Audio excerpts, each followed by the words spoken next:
आदरणीय अशोक गहलोत जी, श्री सचिन पायलट जी, रंधावा जी,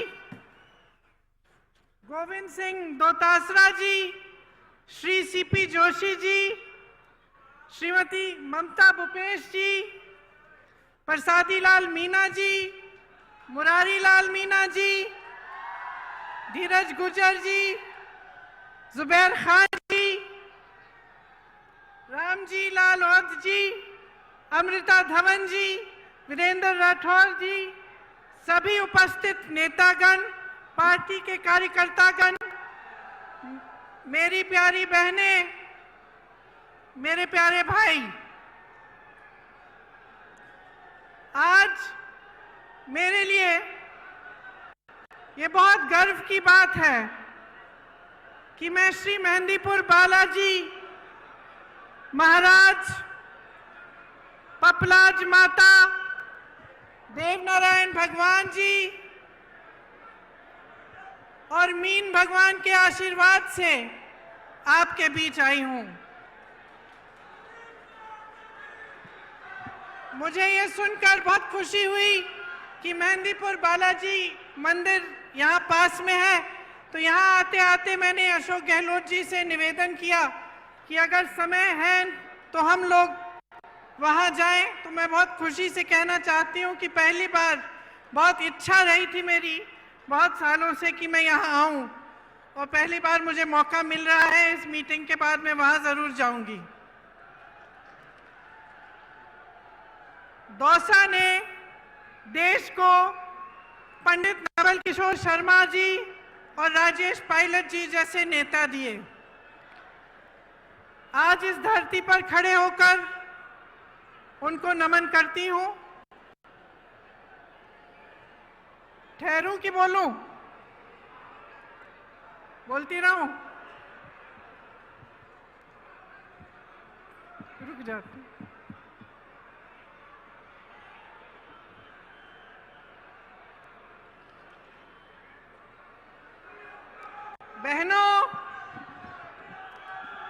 बहनों, आजकल आपके खेतों में बहुत काम है।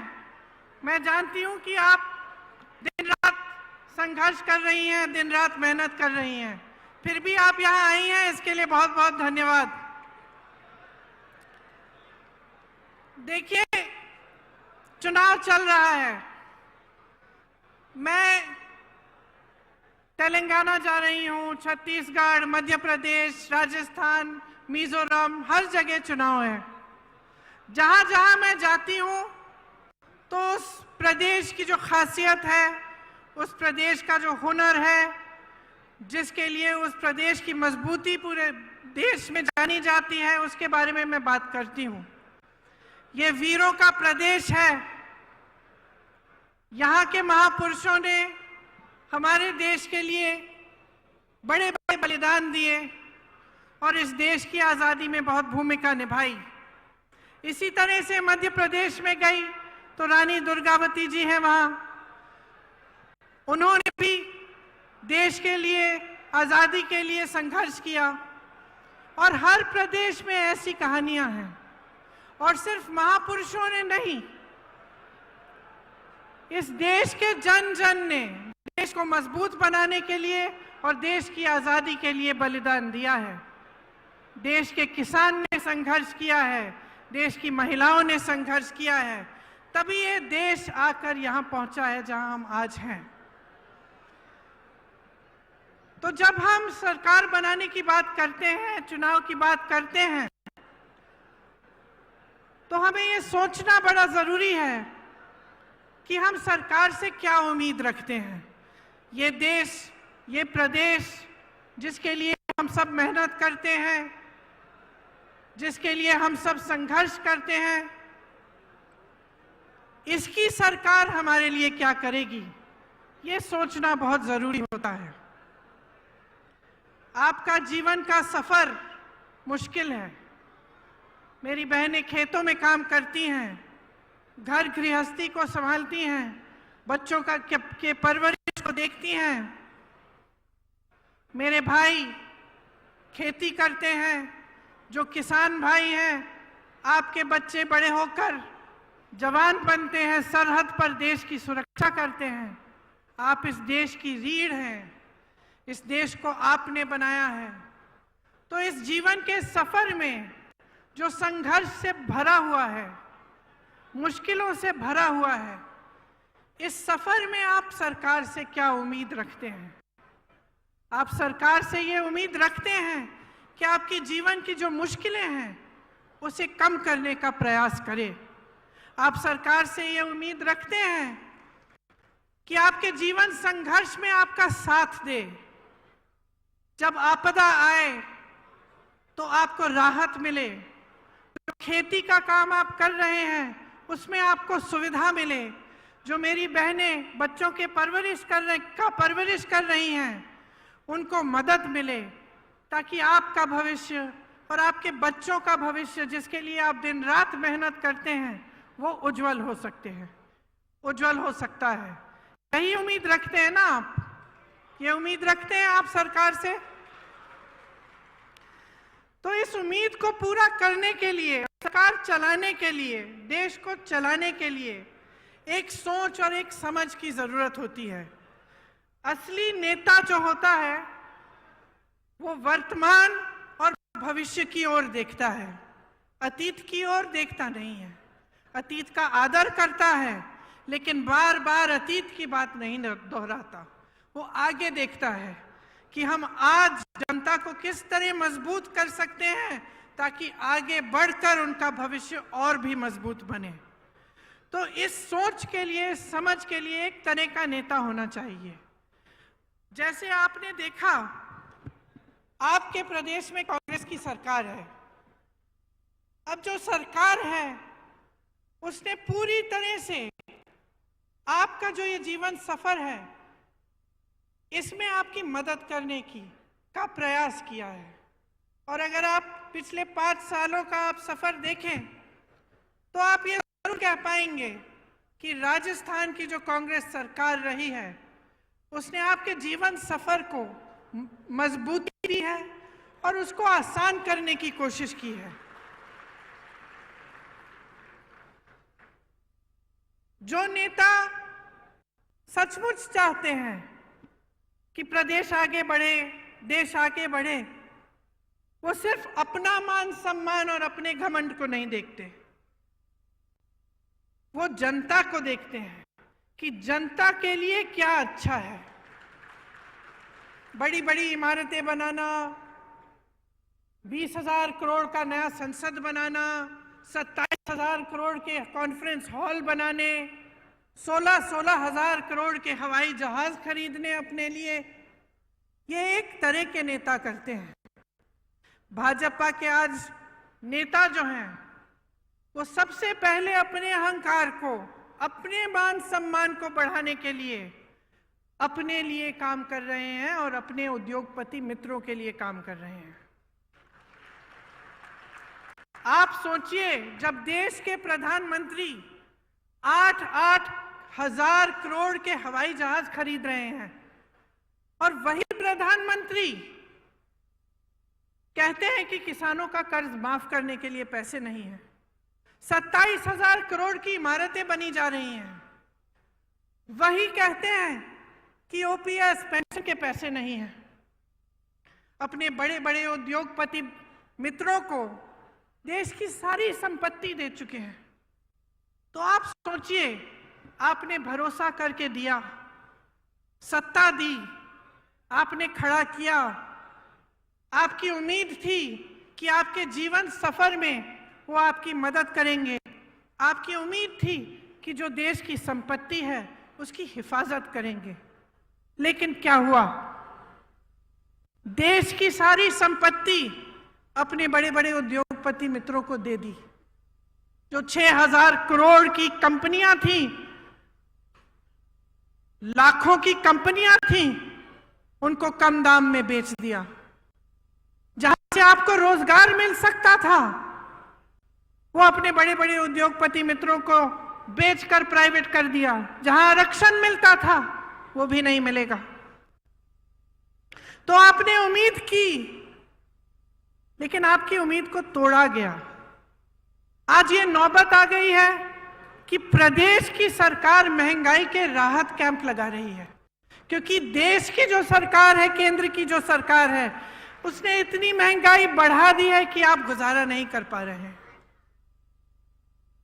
तो ये जो नजरिया है इन नेताओं का, जो भाजपा का नजरिया है, उसको आपको समझना पड़ेगा, क्योंकि जब जब चुनाव आता है तो धर्म और जाति की बात करते हैं। धर्म और जाति की ऐसी बात होती है जो आपके दिल में, आपके जज्बातों से जुड़ी होती है। धर्म की सुरक्षा, धर्म को आगे बढ़ाने की बात, इसे कोई हिंदुस्तानी नहीं नकार सकता। यह ऐसी चीज है जिससे हम सबके जज्बात जुड़े हुए हैं। लेकिन आपको ध्यान से समझना पड़ेगा कि ये चुनाव के समय क्यों उठ रही हैं ये बातें, चुनाव के समय ये बातें क्यों करते हैं, और चुनाव के समय आपके विकास की बातें क्यों नहीं की जा रही हैं। चुनाव के समय आपको ये क्यों नहीं बताया जा रहा है कि ये जो ओपीएस पेंशन के पैसे हैं ये आपको क्यों नहीं दे सकते।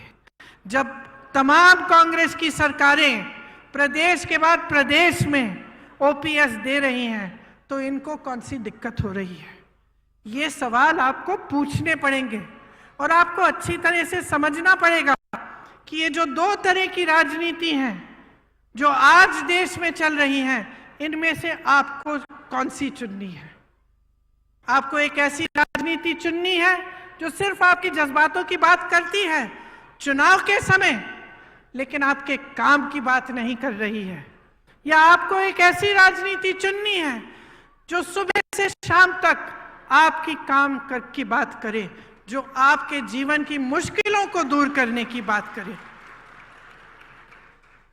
देखिए, अगर जनता का कल्याण होना है तो ऐसी राजनीति से होगा जो सेवा भाव, करुणा भाव और जनता को सर्वोपरि रखने की राजनीति हो। लालच, महत्वाकांक्षा, अहंकार की राजनीति आपको आगे नहीं बढ़ाएगी। इसीलिए जब हमारे प्रधानमंत्री जी यहाँ आकर दुनिया भर की बातें करते हैं, बहुत नकारात्मक बातें भी करते हैं, तो हमें सोचना चाहिए कि ये हमारे लिए सकारात्मक बात क्यों नहीं कर रहे हैं। आपने तो देखा ही होगा, मैंने टीवी पे देखा, पता नहीं सच है कि नहीं, देवनारायण जी के मंदिर में शायद गए थे कुछ समय पहले और एक लिफाफा डाला है। अब मैंने टीवी पे देखा कि 6 महीनों बाद वो प्रधानमंत्री जी द्वारा डाला गया लिफाफा खोला जा रहा है। जनता सोच रही है कि भगवान जाने क्या होगा इस लिफाफे में। देश के इतने बड़े नेता प्रधानमंत्री जी आए थे, वो लिफाफा डाल के गए हैं। लिफाफा खोला, 21 रुपए निकले।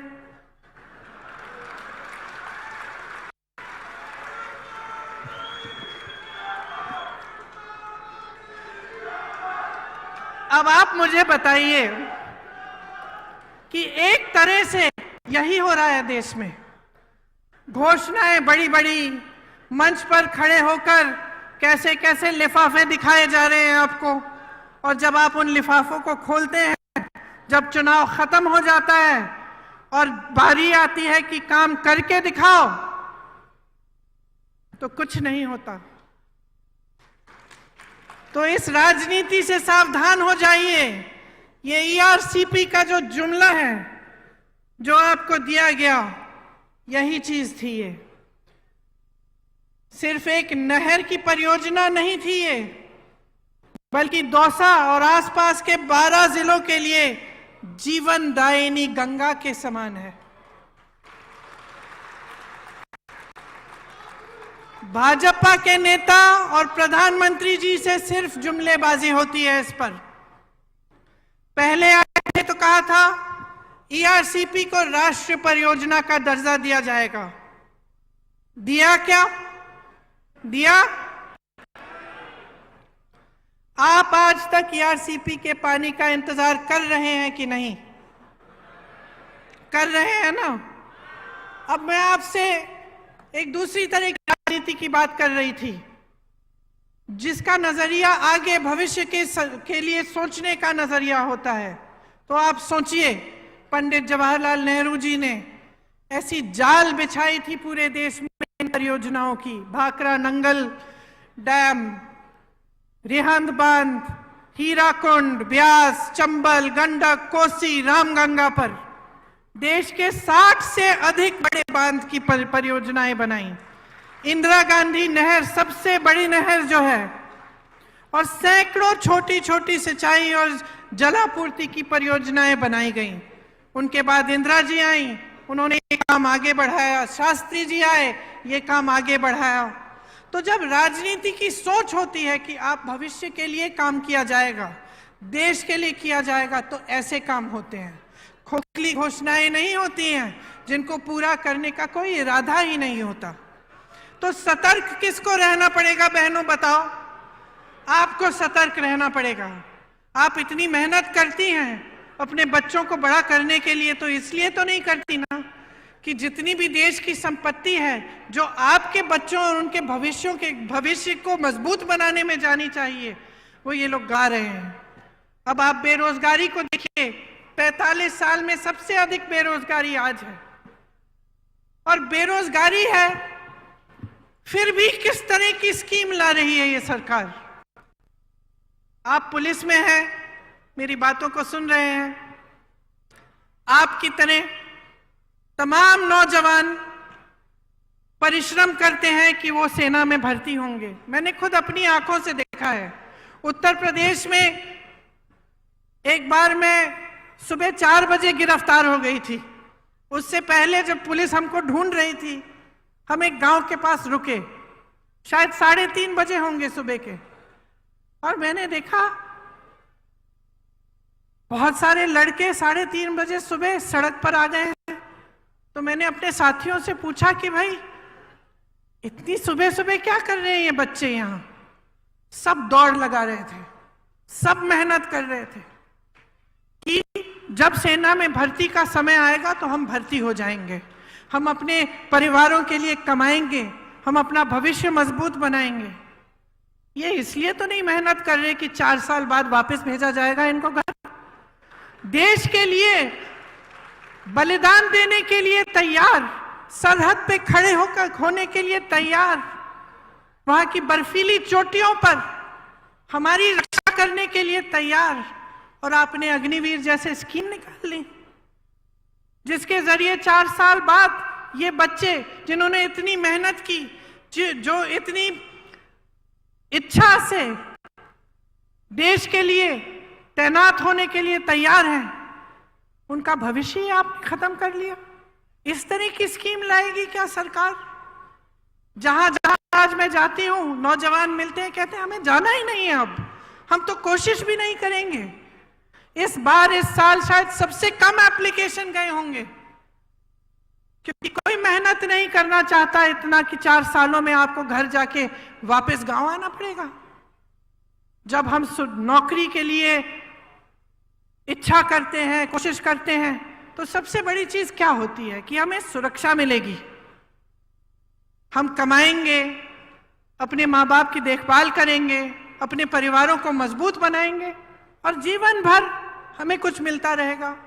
तो इसी तरह से पेंशन की बात है, जब सरकारी नौकरी के लिए जाते हैं लोग, तो एक बड़ी चीज होती है कि पेंशन मिलेगा, कि नौकरी 20 साल की नौकरी करने के बाद जब रिटायर होंगे तो कोई तो होगा हमें पूछने वाला, सरकार से हमें कुछ मिलता रहेगा। वो भी खत्म हो गया। तो आप बताइए, भयानक बेरोजगारी है। जहां जहां से रोजगार बन सकता था उसको तो आपने गवा दिया। बड़े बड़े PSU थे, BHEL जैसे, सब अपने उद्योगपति मित्रों को दे दिए। जो किसान थे, हैं, खेती करते हैं, एक जमाने में खेती से रोजगार बनते थे, गांव में रोजगार बनते थे मनरेगा के द्वारा। मनरेगा को भी इन लोगों ने कम कर दिया। ऊपर से नए रोजगार नहीं बन रहे हैं। जो छोटी दुकानें थी, जो छोटे कारोबार थे, छोटे बिजनेस थे, वो भी नौकरी देने के काम करते थे, उनको भी आपने खत्म करने के कगार पे डाक कर दिया है। आपने GST थोपी, इन पे नोटबंदी थोपी। छोटे दुकानदार जीएसटी में उलझ गए एकदम। तो जहां से रोजगार बनने थे, वो सारी जो जितनी भी जगह थी जहां से रोजगार बन सकते थे, उनको आपने खत्म कर दिया। महंगाई आपने ऐसे बढ़ा दी कि मेरी बहनें दुकान जाती हैं कुछ खरीदने के लिए, खाली हाथ वापस आती होंगी, क्योंकि कुछ मिलता नहीं है, कुछ खरीद नहीं पाती हैं, इतना संघर्ष कर रही हैं। बच्चों की फीस भरनी होती है, छत में से पानी टपक रहा है उसकी मरम्मत करनी है, या फिर कोई बीमार पड़ता है उसका इलाज करना है। तो टेंशन ही टेंशन होता है कि किस तरह से हम ये कर पाएंगे, क्योंकि कहीं से कमाई नहीं हो रही है। तो अगर ये परिस्थितियां हैं पूरे देश में, और हम प्रदेश की सरकार के द्वारा पूरी कोशिश कर रहे हैं कि इन परिस्थितियों से आपको निकाल पाएं, कि हम आपकी मदद कर पाएं, और अशोक गहलोत जी की सरकार है जिसमें तमाम ऐसी स्कीमें आई हैं जिससे आपकी सहायता होती है और आपको इन संघर्षों का सामना करने की मजबूती मिलती है। जैसे यहाँ पे जो बिजली आपको मिलती है, वो दूसरे प्रदेशों में ऐसे नहीं है। आपने सुना होगा कि प्रधानमंत्री के एक बड़े उद्योगपति मित्र हैं, अभी हाल ही में ये बात बाहर आई कि इंडोनेशिया से कोयला खरीद के यहाँ लाते हैं और लाते लाते उसका दाम दुगना बढ़ा देते हैं। तो जो बिजली की बिल आपकी चढ़ती चली जा रही है, वो सारे इन उद्योगपतियों के जेब में जा रहे हैं पैसे। और सरकार को रोकना चाहिए, सरकार को रास्ता दिखाना चाहिए, लेकिन सरकार और इनको मजबूत करने का काम कर रही है और आपके जेब से पैसों को निकाल कर अपने बड़े बड़े उद्योगपति मित्रों को दे रही है। तो जैसे मैंने कहा, अब राजस्थान की हमारी प्रदेश की सरकार है। आप जानते हैं कि महंगाई के राहत कैंप राजस्थान सरकार ने आपके लिए लगाए। किससे बचाने के लिए? उस महंगाई से बचाने के लिए जो केंद्र सरकार की वजह से, जिससे आप जूझ रहे हैं। आप जानते हैं कि राजस्थान प्रदेश में, आपके प्रदेश में जो स्वास्थ्य की योजना है, जो स्वास्थ्य के लिए बीमा आपको 25 लाख का जो मुफ्त का इलाज मिल रहा है, ये किसी और प्रदेश में आज तक नहीं है। पहला प्रदेश है। शायद अभी अभी छत्तीसगढ़ में भी कुछ समय पहले शुरू किया गया है, वो भी कांग्रेस की सरकार है। ग्रामीण क्षेत्रों के लिए 1000 इंदिरा रसोई बनाई गई हैं। ये भी राजस्थान सरकार का काम है। इसमें आपको 8 रुपए पे भरपेट भोजन मिल रहा है। गैस सिलेंडर की जो सब्सिडी है, इसके तहत आपको 500 रुपए में सिलेंडर मिल रहा है, जब भारत सरकार ने इसको 1100 से 1200 रुपए का किया था। मेरी बहनों के लिए इंदिरा गांधी स्मार्टफोन योजना के तहत मुफ्त मोबाइल मिल रहे हैं। 1 करोड़ से ऊपर उपभोक्ताओं का बिजली का बिल शून्य आया है। और ये तब जब मैंने आपको समझाया कि किस तरह से केंद्र की सरकार उन उद्योगपतियों को आगे बढ़ा रही है जो आपके जेब से बिजली का पैसा छीन रहे हैं। राजस्थान में आज मिनिमम इनकम गारंटी एक्ट लागू है। ग्रामीण रोजगार की तर्ज पर शहरों में भी रोजगार गारंटी दी जा रही है। 5 लाख गिग वर्कर्स को कानूनी सुरक्षा दी है। इनको कोई नहीं पूछता, बहनों और भाइयों। जो गांव में रोजगार नहीं मिलता, शहर चले जाते हैं रोजगार ढूंढने के लिए, और शहर में गिग का काम करते हैं। कहीं पे डिलीवरी हो गई, कहीं पे जाके कुछ देना है, ये सारे काम करते हैं। उनको कोई नहीं पूछता, कोई नहीं पूछता कि इनको कितना पैसा दिया जा रहा है, कैसे काम कर रहे हैं। यहाँ राजस्थान की सरकार ने खास इनके लिए भी कानूनी सुरक्षा दी है, ताकि कोई कम पैसे न दे पाए, कम वेतन न दे पाए। 309 नए कॉलेज बने हैं। मैं कल परसों तेलंगाना में थी, एक सरकारी यूनिवर्सिटी नहीं बनी वहां 5 सालों में। यहां 309 नए कॉलेज, 9 नई सरकारी यूनिवर्सिटी खोली गई हैं। क्यों? क्योंकि यहां कांग्रेस की सरकार है। जहां दूसरी सरकारें हैं, आपको मालूम है उस प्रदेश में क्या हो रहा है। एक भी सरकारी यूनिवर्सिटी नहीं खोली है, लेकिन प्राइवेट यूनिवर्सिटियां खूब खोली हैं, ताकि जनता को फीस की मार पड़े। और उनको मजबूरन प्राइवेट में जाना पड़े। हर जिले में यहाँ पर अस्पताल और नर्सिंग होम खोले गए हैं। सरकारी नौकरियों में ठेका की प्रथा खत्म हो गई है। 21 लाख किसानों को 14,000 करोड़ कर्ज माफ किए और अन्नपूर्णा फूड पैकेट के माध्यम से आपको गेहूं, दाल, चीनी, तेल, नमक और मसाले मिलते हैं। लेकिन बहनों और भाइयों, ये सब काम भाजपा को पच नहीं रहे हैं, क्योंकि जब हम अपने प्रदेशों में जहां कांग्रेस की सरकार है इस तरह का काम करके दिखाते हैं, तब उन पर मजबूरी होती है कि वो भी अपने प्रदेशों में करें और वो भी ऐसी घोषणाएं करें, और वो ऐसा नहीं करना चाहते। उनकी सारी सरकारें सिर्फ बड़े उद्योगपतियों के लिए चलती हैं, उनमें गरीबों के लिए, मिडिल क्लास के लिए कोई सोच ही नहीं है। उनसे पूछिए, प्रधानमंत्री जी जब यहां आते हैं उनसे पूछिए, वो ये कहते हैं कि आप मेरे नाम पर, मोदी जी के नाम पर आप वोट डालिए। पूछिए, क्या प्रधानमंत्री पद छोड़कर यहां आकर मुख्यमंत्री बनने वाले हैं? क्या उनको अपनी पूरी पार्टी में कोई चेहरा नहीं मिल रहा? पूछिए ना उनसे।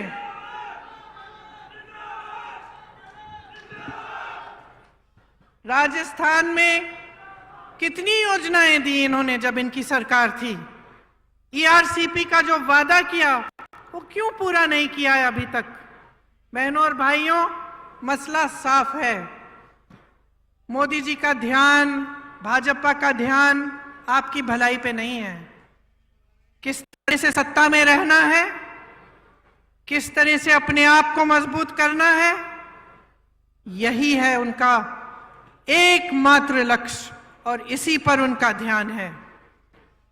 इनकी नीति बन गई है, आप पिछले 10 सालों में देखिए, नीति बन गई है गरीबों से खींचना और बड़े बड़े उद्योगपतियों को सींचना। सोच लीजिए मेरी बहनों और भाइयों, भाजपा की सरकार यहां वापस आएगी तो पुरानी पेंशन खत्म। भाजपा की सरकार वापस आएगी तो सोचिए गैस सिलेंडर का क्या होगा।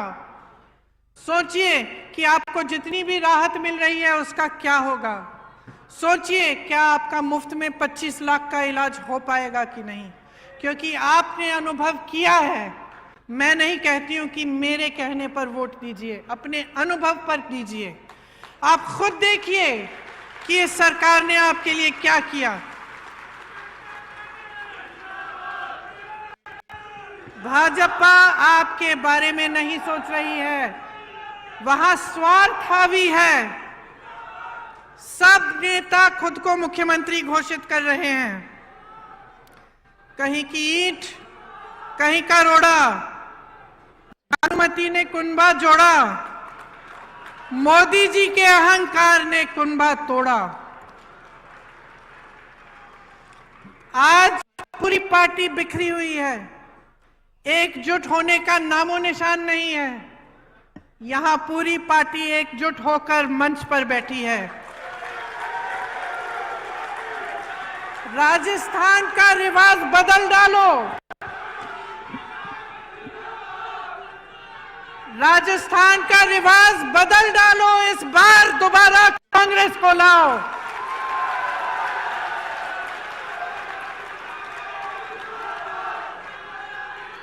इस बार आंखें खोलकर अपना वोट दो कि आपके लिए कितना काम किया है, आपके लिए कितना संघर्ष किया है, आपके लिए कितनी योजनाएं लाए हैं, और आपके जीवन में तरक्की लाने के लिए जो सरकार दिन रात काम करेगी उस सरकार को अपना वोट दो।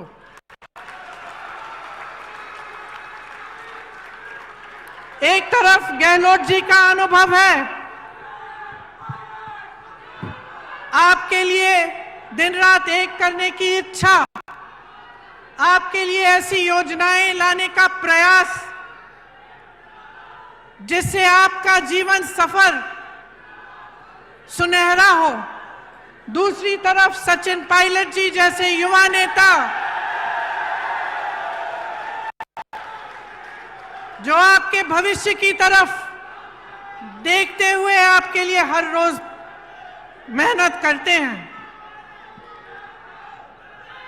ये कांग्रेस पार्टी आपके लिए समर्पित है। ये चाहती है कि राजस्थान मजबूत बने। हम चाहते हैं कि राजस्थान का विकास हो। हम चाहते हैं कि राजस्थान में फिर से 5 सालों के लिए एक ऐसी सरकार बने जो आपकी सरकार हो। इस प्रयास में, इस कोशिश में आप हमारा समर्थन देंगे, आप हमारी सहायता करेंगे तो आप ही का भविष्य उज्जवल होगा। इसलिए आज यहाँ खड़े होकर मैं आपको धन्यवाद देना चाहती हूँ कि आपने बहुत ध्यान से मेरी बातों को सुना और मैं आशा रखती हूँ कि वोट देने के दिन भी आप इन बातों को याद रखेंगे और हमारे हाथ मजबूत करेंगे, कांग्रेस पार्टी की सरकार दोबारा बनाएंगे। जय हिंद, जय हिंद, जय हिंद।